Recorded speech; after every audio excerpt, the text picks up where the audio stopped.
Hola, bienvenidos a Esquina Literaria. Soy Yolanda Miranda y les estoy compartiendo la lectura de este libro, Cara a cara con el psicópata. Ya vamos súper adelantados. Estamos leyendo el capítulo número 5, La lucha contra el psicópata. Y son solo 6 capítulos, así que ya casi lo vamos a terminar. Recuerden que los invito a que se suscriban al canal, compartan la lectura, le den like, me dejen sus comentarios y que me sigan en mi Instagram. Martes y jueves estoy haciendo unos en vivo que se llaman 5 minutos de psicoanálisis para la vida cotidiana. El día de hoy vamos a leer las etapas de la lucha, vulnerabilidad, las etapas de la casa del psicópata y las respuestas de lucha de las víctimas, la seducción y captación, explotación y ataque, revelación y horror, y los 8 puntos de la lucha. Las etapas de la lucha. Hemos empleado un ejemplo de maltrato a la mujer como modo de mostrar las diferentes fases que sigue un psicópata para llegar a dominar a su víctima. Estas etapas, sin embargo, son las mismas en cualquier relación individual que exija tiempo y simulación para alcanzar el poder. Un psicópata criminal, un asesino o violador, como es lógico, actúa de modo directo muchas veces, si bien en ocasiones también emplea tiempo para seducir y captar a la víctima. Esas etapas, sin embargo, son las mismas en cualquier relación individual que exija tiempo y simulación para alcanzar el poder. Un psicópata criminal, un asesino o violador, como es lógico, actúa de modo directo muchas veces, si bien en ocasiones también emplea tiempo para seducir y captar a la víctima. En otras ocasiones, como Fernando Adalid en Tarragona, la muerte de la víctima es el resultado de una respuesta de rabia del psicópata ante el intento de liberarse del yugo de la mentira y explotación a la que la somete. Pero los psicópatas integrados en la familia, en la empresa o en la política utilizan en lo fundamental este mismo proceso. Si bien existirán variaciones dependientes del lugar en el que actúe, por ejemplo, recordemos las etapas descritas por Paul Babiak en la estrategia del psicópata en las empresas u organizaciones y comparémoslas con las etapas en la relación individual que planteo. Las estrategias del psicópata en la empresa y en la relación individual. Estrategias en la empresa: ingreso, evaluación, manipulación, confrontación, ascensión.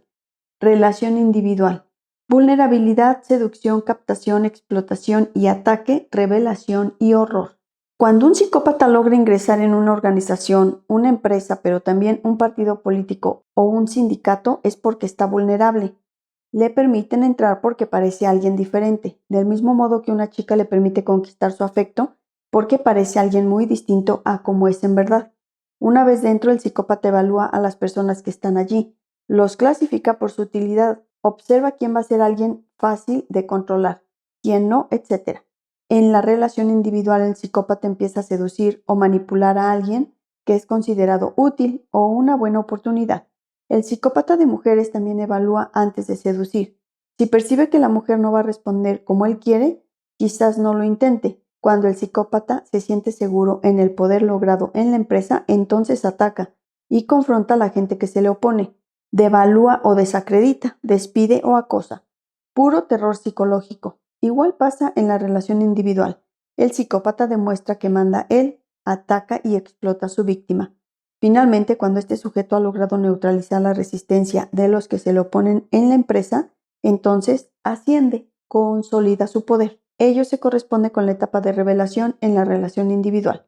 La víctima se da cuenta que está a su merced, que él ha logrado esclavizarla, por eso se horroriza. Cuando la empresa expulsa al psicópata, se produce su salida, con seguridad llevándose dinero y la moral de muchos de sus empleados. Igualmente, cuando la víctima logra escapar, se libera de su verdugo, pero quizás éste vaya en busca de una nueva víctima. Repasemos ahora las principales estrategias del psicópata en cada una de las etapas, así como las respuestas de las víctimas más adecuadas en cada una de ellas. Vulnerabilidad. Propiamente hablando, en la etapa de la vulnerabilidad no hay una reacción organizada con el fin de tomar posiciones defensivas y empezar la manipulación, como ocurre ya en la de seducción. Aquí el psicópata está oteando el horizonte, estudia el escenario, busca las personas que puede emplear para sus propósitos y clasifica según el propósito para el que las destine. Es decir, la víctima todavía no lo es, está en la agenda de aquel y por ello puede recibir algún mensaje o contacto. La vulnerabilidad puede derivar de muchas fuentes: agotamiento, pérdidas personales, sentimiento de fracaso o de poca valía. Por ejemplo, Nadie me considera en lo que valgo o una persona atractiva. Una ruptura. María, una chica a la que le diagnosticaron estrés postraumático después de convivir con un psicópata, me contó. Siempre me he sentido sola. Desde que murió mi madre vivo en Córdoba con mis tíos, que son mi familia actual. Me han educado muy bien, pero con normas muy estrictas. Mi abuelo es militar, y en la que las muestras de afecto y cariño existen, pero no se demuestran. Nos queremos, pero no somos una familia cariñosa. Otra de las mujeres a las que atendí, que vivió con un psicópata que la golpeaba y que también hizo objeto de sus abusos, a su hija me relató lo siguiente. Lo conocí en un momento de mi vida muy vulnerable. Apenas hacía un año que estaba separada y me encontraba deprimida.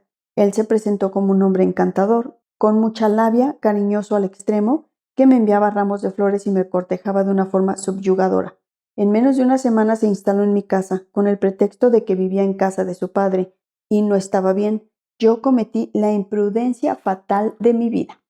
Los ejemplos pueden multiplicarse. El común denominador es que en la etapa de vulnerabilidad la víctima tiene muchas más posibilidades de actuar, de modo contrario a la sabiduría, es decir, de modo insensato. Esto es justamente lo que está valorando el psicópata, la incapacidad de la presa para adoptar decisiones que consideren los riesgos inherentes a las mismas. Por ello, lo relevante para la víctima es dar a entender al futuro manipulador que ella no va a ser presa fácil.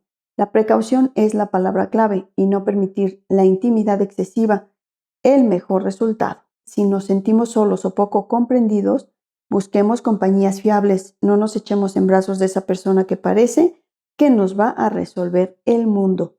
Es también un momento para la intuición.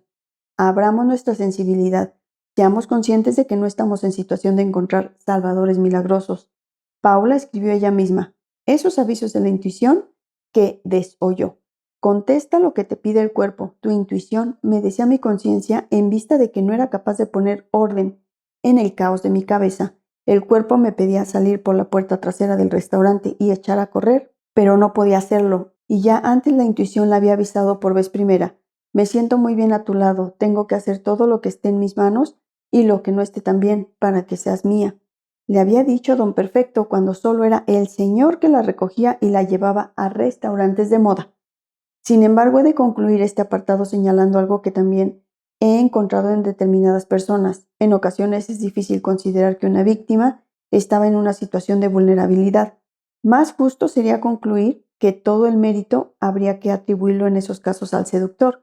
Como revela este caso, Joaquín es un próspero hombre de negocios de cerca de 50 años que se acerca un día después de que diera una conferencia y me relata lo siguiente. Hacía un par de años estaba buscando clientes que tuvieran interés en disponer sus tiendas para una franquicia que él representaba, del ramo de los electrodomésticos. Como hacía siempre antes de proceder a visitar una región para el contacto con posibles clientes, puso un anuncio en el periódico con su oferta. De entre todos los clientes recibió una carta que conservaba todavía, en la que le comunicaba su disposición a contratar esa franquicia, después de un encuentro en Madrid y otro en esa región donde el empresario vio los locales que él disponía para las franquicias, firmó el contrato donde estipulaba las condiciones de la misma, y quedaron en verse de nuevo en 6 meses, cuando ya estuvieran muy adelantados los cambios que tenían que realizarse en los locales seleccionados. Cuando pasó el tiempo y aquel hombre no llamó, Joaquín decidió ir a visitarle a una de sus tiendas, aprovechando que tenía que ir a esa ciudad por otros motivos. En resumen, allí se enteró que las 3 tiendas que le había enseñado no eran suyas, sino que solo tenía una parte por herencia de su abuelo, que había engañado al resto de la familia diciendo que el empresario era un representante muy cualificado del Ministerio de Industria, que estaba de visita por la ciudad y que tal familia nunca había sabido nada de la franquicia, ni tenía interés alguno en ella. Dijeron que hacía un mes que a tal persona no la veían, pero que creían que estaba de viaje de estudios. Estaba acabando económicas. Joaquín se marchó desconcertado sin entender nada. Poco después averiguó que el supuesto empresario había esgrimido el contrato donde constaba la reconversión de las empresas en franquicias para obtener del banco una suma de 100 millones de pesetas, necesarias, según él, para la reconversión de las tiendas. En la conversación que tuvo con un miembro de su familia, Joaquín averiguó que esta persona había sido siempre realmente peculiar y lo describieron como alguien del que nunca se sabe lo que piensa, del que nunca se pudieron fiar. En este caso, el ejemplo no implicaba tratar de penetrar en una empresa, pero muchas veces el psicópata halla organizaciones vulnerables por dónde progresar. La mejor protección que puede tener una empresa contra el psicópata es disponer de un buen sistema de selección de personal. Este sistema debe emplear información objetiva y contrastada para valorar a los candidatos y no debe ser objeto de la manipulación típica del camaleón, lograda mediante la seducción y encanto desplegados en las entrevistas. No es una buena idea que el responsable de la selección confíe únicamente en su experiencia y habilidades en las entrevistas. En este terreno pierde con el psicópata. Los inventarios de personalidad tampoco resultan útiles por su naturaleza de autoinforme. Se basan en lo que dice el sujeto al contestar las preguntas. No sirven para detectar psicópatas de modo fiable. Ni siquiera los más acreditados como el MMPI han probado ser eficaces en la detección del psicópata. La investigación revela una baja correlación entre las puntuaciones obtenidas en este test y criterios más objetivos de psicopatía, en especial la prueba PCL-R de Hart. Otra estrategia importante es abrir la empresa a una comunicación fluida y contrastada, escribe Babiak. El secreto y el caos son los mejores aliados del psicópata, porque la conducta manipuladora y engañosa no puede ocultarse durante mucho tiempo en un ambiente donde se comparte la información de modo abierto. En otras palabras, si la empresa cuenta con mecanismos ya sólidos de información de arriba hacia abajo y viceversa, así como en los niveles horizontales, de modo tal que resulte difícil ocultar en compartimentos estancos ciertas decisiones críticas o actitudes insidiosas, el juego del psicópata no puede menos que descubrirse y su influencia neutralizada. Esta información compartida no debería menoscabarse en tiempos de cambios y de crisis, sino al contrario, debería identificarse, ya que, como se comentó, es en esos momentos en los que la empresa está más vulnerable ante estos sujetos. La seducción y captación. Propiamente hablando, la lucha con el psicópata se inicia cuando está ya seduciéndonos, porque quiere que secundemos su visión de las cosas y que no seamos un estorbo para sus planes. En esa etapa aún no sentimos amenaza alguna si no lo hemos detectado, porque más bien parece que las cosas nos van a ir mejor en el amor o los negocios. Si nos despertamos, si la intuición y nuestro conocimiento tácito no nos salvan, asistiremos asombrados a sus primeros golpes en la etapa de la explotación y del ataque. Esto es así porque cualquier desobediencia será registrada por él como una amenaza a su ser, a lo que pretende, que es dominar y sentirse superior. Cuando no lo hace es porque decide esperar el momento propicio o no puede hacerlo. Pero si no hay nada a lo que temer, las agresiones se sucederán al ritmo que él desee o esté preparado para ejecutar. Un ejemplo de fracaso no solo de la intuición, sino del conocimiento, donde se desatiende todo lo que podría salvarnos por la seducción que ejerce, es el de Verónica. Es digno de observar cómo se produce el angostamiento progresivo de la vida de la víctima, sin que ésta se plantee que tiene que salir de allí como sea. Todo empezó el verano de 1985. Nos conocimos siendo jóvenes, 17 y 18 años, y yo quedé automáticamente cautivada por sus encantos. Era el ser más maravilloso de la creación. Todo eran atenciones hacia mí, vivía pendiente de mí, su interés constante me hacía sentir halagada. Poco a poco me fui separando de mis amigas, no le gustaba ninguna, por no hablar de mis amigos. Según él, eran todos unos cerdos que querían separarme de él. Dejé de salir con mi grupo de amigos, solo salía con él. Me llamaba constantemente, empezó a modificar mi vestuario, no quería que llevase minifaldas, ni ropa ceñida, ni escotes, incluso el uniforme del colegio le parecía demasiado corto. Después de salir juntos durante casi un año, mantuvimos relaciones sexuales por primera vez. Y aunque piensas que eso nunca te va a ocurrir a ti, me quedé embarazada. No me dejó decir nada en casa y mi embarazo se descubrió a principios de febrero de 1987, cuando ya estaba en la recta final del embarazo. Por entonces ya le tenía miedo, por eso no dije nada en casa, y viví el embarazo en silencio y con mucho riesgo para mi salud y la de mi hija. Cuando nos casamos, 2 meses después de nacer mi hija, me dijo que habíamos hecho bien en casarnos después de que naciera la niña, porque si hubiera nacido muerta, él no iba a hipotecar su vida para nada. La primera agresión física se produjo 5 meses después de casados. Las agresiones no tienen por qué ser espectaculares. Puede bastar el saber manejar la situación desde una posición de ventaja y someter a abuso emocional a su víctima, siquiera de modo soterrado y difícilmente verificable. Pero en otras ocasiones, como en el caso del falso protector de inglés Fernando Adalid o de Román, el falso médico de la OMS, la violencia es devastadora y asesina, porque una vez terminada la seducción y manipulación de esa etapa, la víctima va a revelar todo lo que sabe. Ella despierta, o va a hacerlo de modo inexorable y con el fin de sus mentiras se va a saber toda la verdad. Ni Adalid ni Roman podían permitirlo. En la etapa de la seducción como en la de la vulnerabilidad, hay que recurrir a nuestra intuición y escucharla. Debemos interpretar lo que siente nuestro cuerpo. ¿Qué ocurre con esta persona que no me acabo de sentir cómoda o cómodo? ¿Por qué presiento que hay algo falso en sus palabras? La intuición enciende la alarma para que extrememos nuestra percepción de la realidad, con la ayuda del conocimiento que vamos adquiriendo por nuestra experiencia. El que hemos denominado conocimiento tácito. Esta reflexión sobre lo que vemos puede llevarnos a realizar determinadas preguntas que pueden ser muy útiles en esta etapa. Por ejemplo, en el mundo de la empresa, ¿es normal que alguien nuevo intente caer también a todo el mundo? ¿Por qué siempre anda coincidiendo con ciertos jefes? ¿Por qué no quiere hablar exactamente de lo que hacía antes de venir aquí? ¿Por qué me presiona para salir a tomar una copa juntos y hablar sin que nos vean? ¿Por qué me cuenta cosas de determinadas personas que la discreción aconsejaría no decir?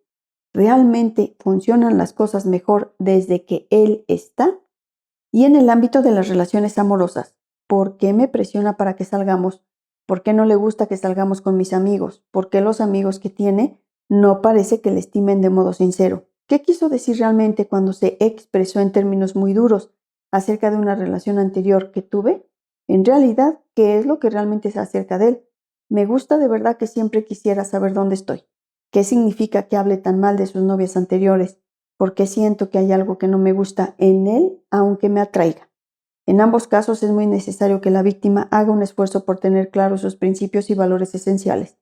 Como luego explicaré, la esencia de la lucha contra el psicópata se da en el escenario de la perseverancia, de la insistencia en no querer renunciar a lo que se es. Si aceptamos tener relaciones con un hombre que manifiesta actitudes que son contrarias a nuestros valores esenciales, ese es un claro indicador de que no tenemos que unirnos a él.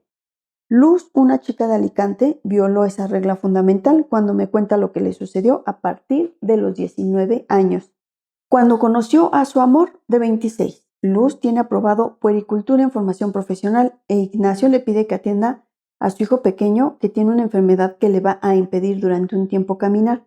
Él vivía con su compañera, aunque no era la madre del niño, y entre ambos le iban a pagar el sueldo, aunque claro, la otra mitad que me tenía que pagar, él nunca la cobré, porque como éramos amigos, me explicó que cuando tenía 17 años dejó embarazada a una chica, de la que tuvo otra hija, Isabel.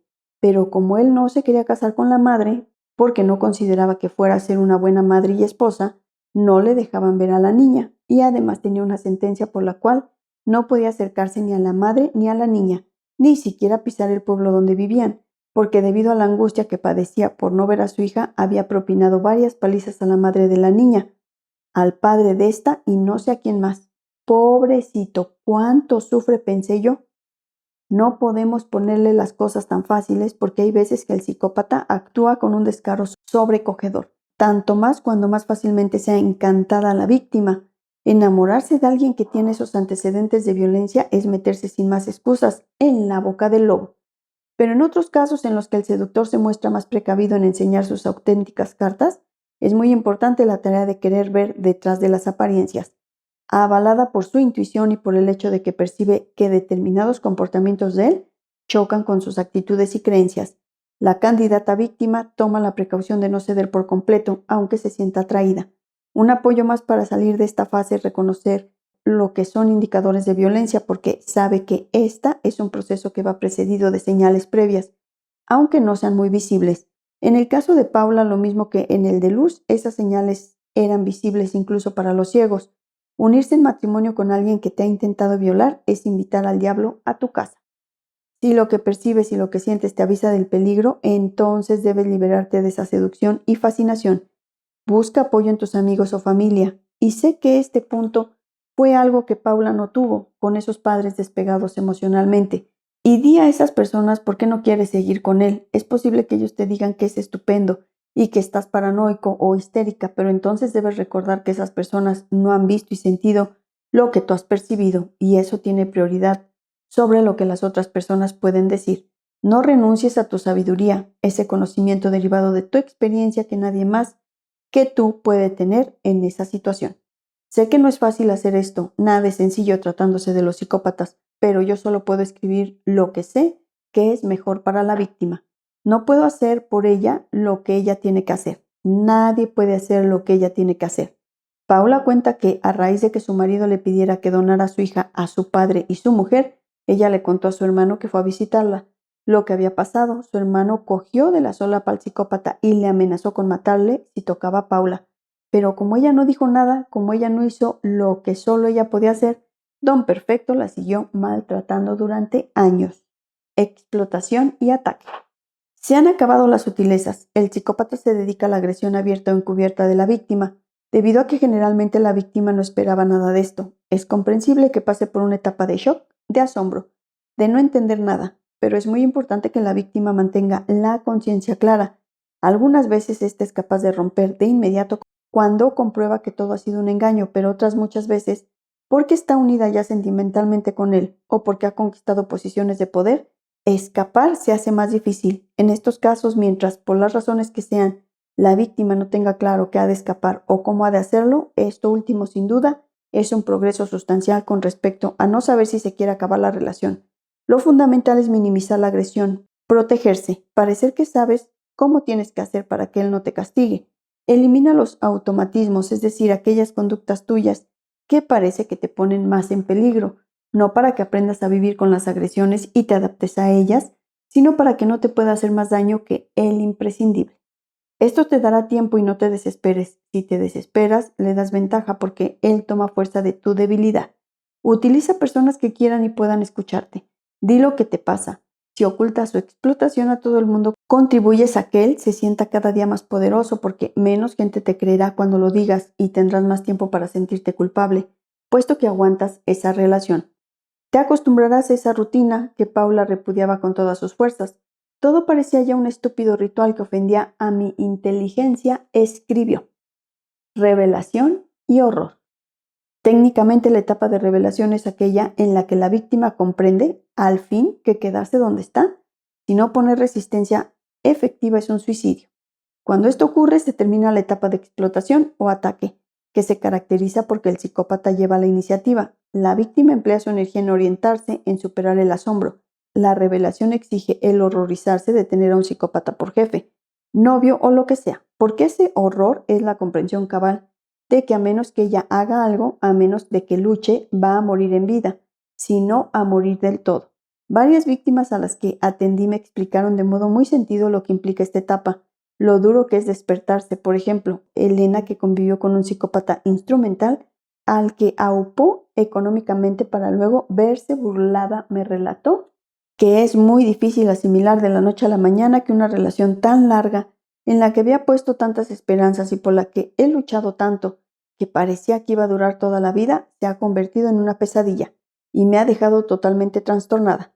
Y me ha dejado así porque no puedo comprender que puede impulsar a una persona a jugar con los sentimientos, el dinero, la dignidad, y si me apuras, hasta la vida de otra, que lo único que hace es quererle, preocuparse por ella, como no lo ha hecho nadie, ni siquiera su madre.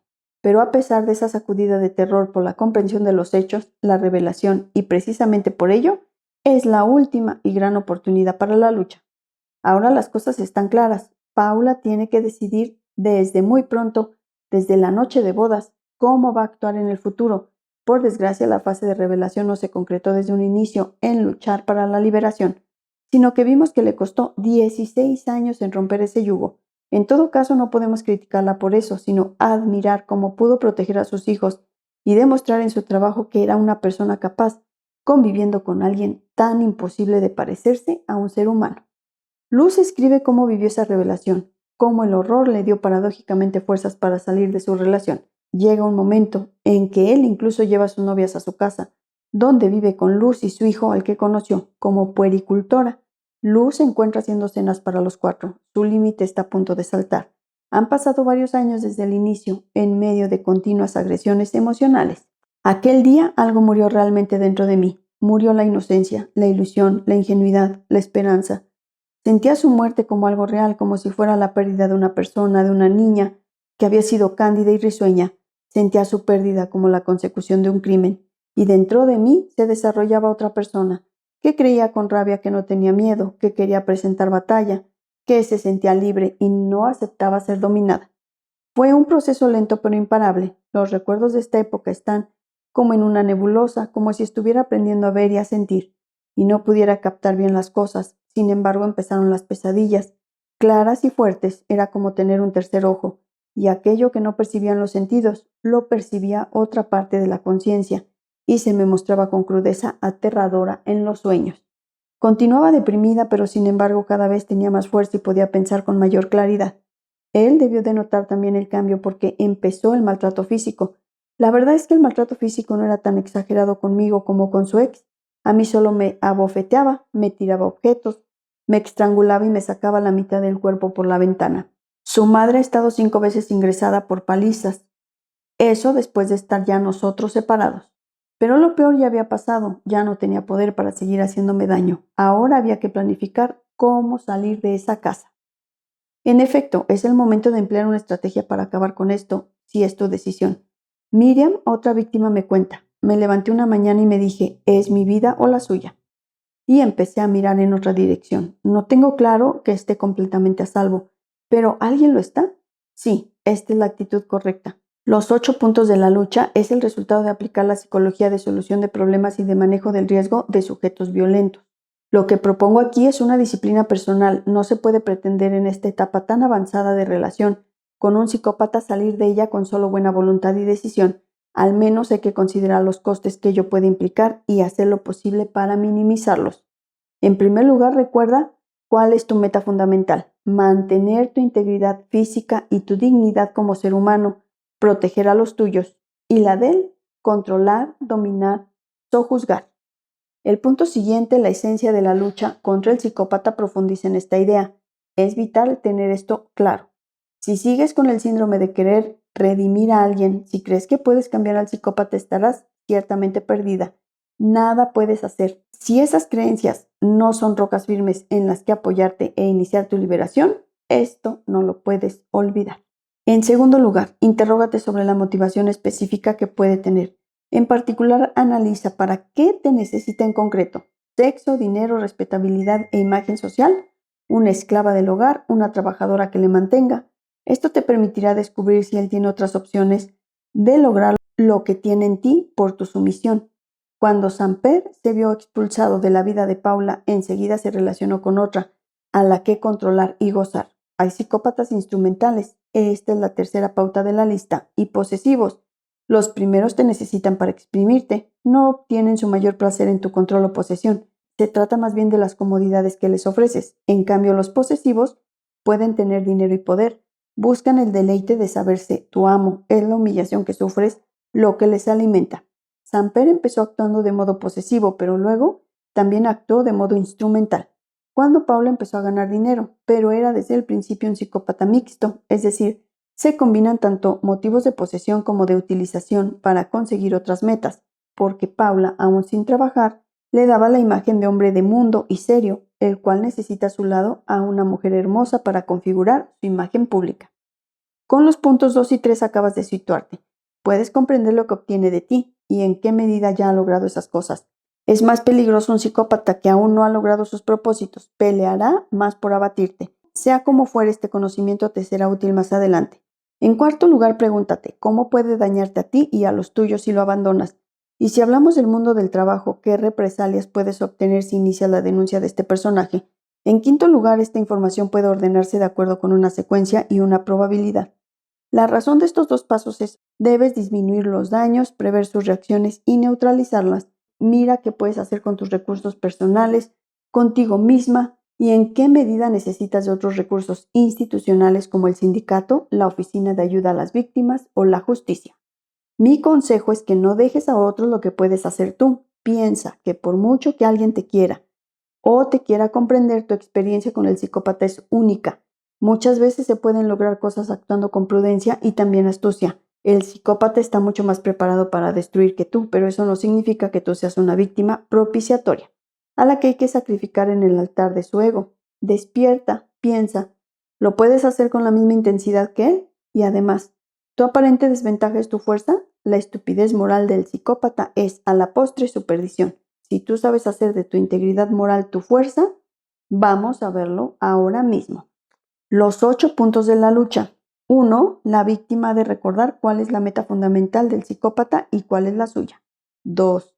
Ha de analizar la motivación específica que pretende lograr el psicópata mediante su explotación. 3. Ha de valorar si se trata de un psicópata instrumental, posesivo o mixto. Si es de esta última categoría, deberá ver qué patrón de comportamiento es el que predomina. 4. La víctima hace una relación de los modos en que podría perjudicarle a ella o a los suyos. 5. Establece una secuencia de los ataques, así como su probabilidad. 6. Estudia los modos en que podría neutralizarlos con sus recursos. 7. Estudia qué otros recursos de la sociedad, la justicia, servicios de ayuda, sindicatos, etc., podría emplear para ese mismo fin. 8. Elabora un plan de actuación. Este es un cuadro y les sugiero que lo sigan aquí en el video. Etapas, vulnerabilidad. ¿Qué hace el psicópata? Estudia el escenario, detecta a personas asequibles, las clasifica según su utilidad. ¿Qué puede hacer la víctima? Es precavida, emplea la intuición, busca apoyos externos. Etapa, seducción, captación. ¿Qué hace el psicópata? Manipula y miente, finge lo que no es, imita sentimientos. ¿Qué puede hacer la víctima? Es muy receptiva a la intuición, mantiene las creencias básicas, se esfuerza por percibir la realidad, se fija y se interroga por lo que hace el psicópata, tiene claro el proceso de la violencia, escapa y se protege. Hace lo posible por desenmascararlo. Etapas, explotación, ataque. ¿Qué hace el psicópata? Arremete física y o psíquicamente, emplea el ciclo de la manipulación, le atribuye la culpa de lo que pasa, la aísla de sus apoyos, la devalúa, oculta o justifica los ataques a los demás. ¿Qué puede hacer la víctima? Mantiene la conciencia clara, busca minimizar la agresión, elimina los automatismos que la perjudican, se refugia en sus apoyos, evita la desesperación, rompe la relación, recurre a la justicia u otras instituciones de ayuda a las víctimas. Etapa, revelación y horror. ¿Qué hace el psicópata? Se consolida la explotación, proyecta su hostilidad y alimenta su ego, se complace en el deleite del desprecio. ¿Qué puede hacer la víctima? Reconoce su condición de víctima de un psicópata, evalúa sus opciones, emplea los 8 puntos de la lucha. Etapa, liberación. ¿Qué hace el psicópata? Aumenta la agresión y o las amenazas, aumenta el control. ¿Qué puede hacer la víctima? Poner en práctica su plan. No se desmoraliza, protege su integridad y la de los suyos. Etapa, abandono, desmoralización. ¿Qué hace el psicópata? El psicópata vence, utiliza a la víctima para siempre o hasta que le sea útil. ¿Qué puede hacer la víctima? La víctima está desmoralizada, vive en estado de desesperanza aprendida. Espero que les haya gustado la lectura del día de hoy de este libro Cara a cara con el psicópata de Vicente Garrido. Los espero el próximo sábado. Vamos a leer el último tema de este capítulo número 5 para dar inicio al capítulo número 6, que es el último capítulo de este libro. Muchas gracias por escucharme.